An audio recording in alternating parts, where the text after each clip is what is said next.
শুভ সকালের অনেক অনেক শুভেচ্ছা জানিয়ে আজকের সকালটা শুরু করলাম। তো দেখো আজকের সকালটা সত্যিই শুভ। তো মা আর মেয়ে মিলে চললাম একটু ঘুরু ঘুরু করতে। মিঠির বাবারও যাওয়ার কথা ছিল, কিন্তু একটু কাজের জন্য মিঠির বাবা যেতে পারছে না, তাই আমি আর মানা মিলে চললাম ঘুরু ঘুরু করতে। তো আমরা চন্দননগরে আছি এখন। চন্দননগর থেকে যাব চুঁচড়ো স্টেশনে, ওখানেও আরও কিছু লোক আমাদের জন্য ওয়েট করছে। ব্যান্ডেল লোকাল ধরে চলে এলাম চুঁচড়ো স্টেশনে। আজকে মাঘী পূর্ণিমা। তো দেখো আমার গপু সোনার সঙ্গে ওর আর একটা গপুর বন্ধুর দেখা হয়ে গেছে। তো ও বেরু বেরু করতে বেরিয়েছে আজকে। বলো আমরা বেরু বেরু যাচ্ছি।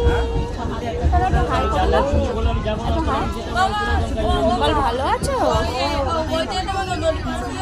শোনো, ট্রেনে উঠেছো তুমি? কোথায় যাচ্ছ? জোরে কথা বলো তো। কাদের বাড়ি? দুষ্টু কে হয় তোমার? দিদি হয়। সকালে কি খেয়েছো?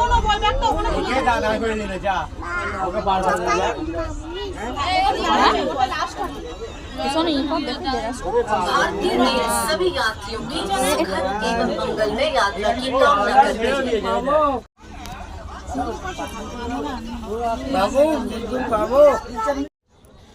ঘোরার জায়গা বলতে তো অনেক জায়গা রয়েছে ঘোরার জন্য, কিন্তু সময়ের অভাবে আমরা যেতে পারি না। তো একটু 1-2 দিনের টাইম বের করে আমরা বেশিরভাগটা সেজবনের বাড়িতে যাই, কারণ দিদির বাড়িটাও অনেকটা দূর আর ওখানে যাওয়া হয় না। তো এবার চিন্তা ভাবনা করলাম যে যাওয়া হবে, কারণ শুধু বোনের বাড়ি ঘুরলে তো হবে না, আস্তে আস্তে সব জায়গায় ঘুরতে হবে। আর আমরা বেশিরভাগ টাইমটাই আমরা বাপের বাড়ি গিয়ে কাটিয়ে আসি। তো দেখো বাইরের সিনারিটা। আমার তো ট্রেনে বসে জানলার ধারে বসতে ভীষণ ভালো লাগে। আর আমরা যেহেতু মেমারি লোকালে উঠেছিলাম, তো লাস্ট অফিস তো মেমারি, আর খুব একটা ভিড় ছিল না। নেক্সট পার্ট দেখার জন্য আমার চ্যানেলটাকে ফলো করে দিও, সঙ্গে থাকো।